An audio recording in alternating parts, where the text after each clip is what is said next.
ছুটির দিনে জুলাই স্মৃতি জাদুঘরে রয়েছে দর্শনার্থীদের ব্যাপক ভিড়। অনেকের অভিযোগ, টিকিট ও প্রবেশ ব্যবস্থাপনায় দেখা গেছে সমন্বয়ের ঘাটতি। অভিযোগ, দীর্ঘ সময় লাইনে দাঁড়িয়ে টিকিট কেটেও অনেকে নির্ধারিত সময়ে ভেতরে প্রবেশ করতে পারছেন না। তারা জানান, শুক্রবারে ভিড় বাড়বে সেটা আগেই অনুমেয় ছিল। সেই অনুযায়ী আরও কয়েকটি প্রবেশ গেট খুলে দিলে এবং টিকিট কাউন্টার ও সুষ্ঠু ব্যবস্থাপনা গ্রহণ করলে ভোগান্তি কমে আসত। বিশেষ করে পরিবারের সদস্য ও ছোট শিশুদের নিয়ে লাইনে দাঁড়ানো দর্শনার্থীরা ক্ষুব্ধ। সাপ্তাহিক ছুটির দিনগুলোয় বিকেল ৩টা থেকে সন্ধ্যা ৬:৩০ পর্যন্ত খোলা থাকবে জাদুঘর, যে সময়সূচি অনেকেই জানতেন না। সকাল থেকেই প্রবেশ গেটের সামনে তারা অপেক্ষা করেছেন। অনেকে দূর দূরান্ত থেকে এসে ঢুকতে না পেরে ফিরে গেছেন।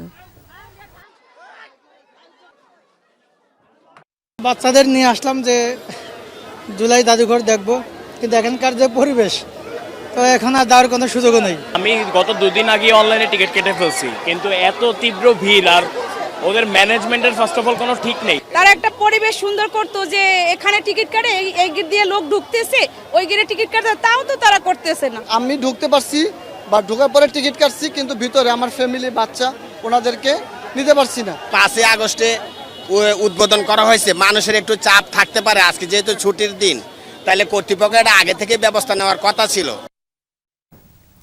এ পর্যায়ে একটু জানতে চাই হাসিবুল করিম বিজয়ের কাছ থেকে বিস্তারিত। বিজয়, অনেকেই তো ছুটির দিনে জাদুঘরের ব্যবস্থাপনা নিয়ে ক্ষুব্ধ, তাদের অভিব্যক্তি কি জানতে চাই।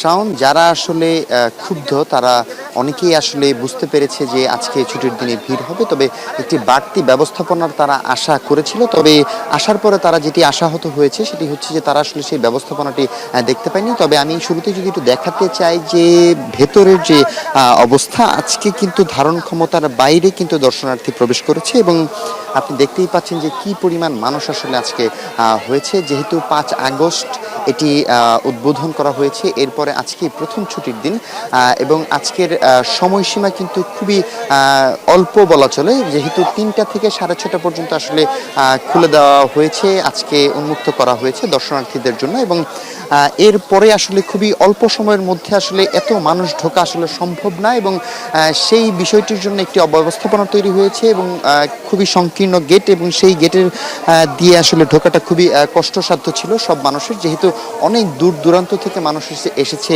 ঢাকার বাইরে থেকে মানুষ এসেছে, যারা অনেকে পরিবার পরিজন নিয়ে এসেছে, তো এত দূর থেকে আসলে যারা পরিবার পরিজন নিয়ে এসেছে, যারা আসলে ঢুকতে পারেনি তারা আসলে অনেকেই ক্ষুব্ধ এবং অনেকে টিকিট অনলাইনে কেটে এসেছে, কিন্তু তারাও আসলে অনেকে ঢুকতে পারেনি, কারণ টিকিট চেক করে যে আসলে ঢুকানো হবে সেই ব্যবস্থাটিও প্রথম যে গেটটি রয়েছে সেই গেটে আসলে ছিল না। কার কাছে টিকিট আছে এবং কার কাছে টিকিট নেই সেই বিষয়টিও কিন্তু আসলে তারা নজরদারিতে আনতে পারেনি।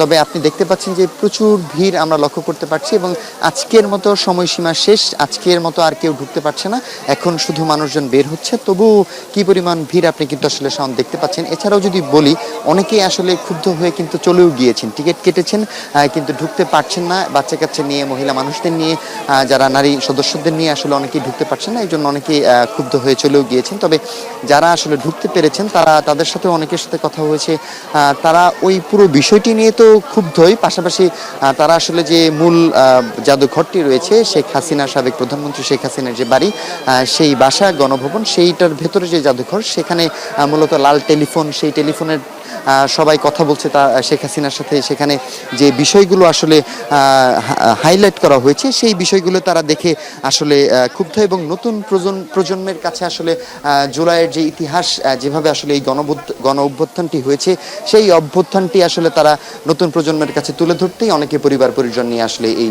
জুলাই স্মৃতি জাদুঘরে এসেছে। শাওন। বিজয়, ধন্যবাদ আপনাকে।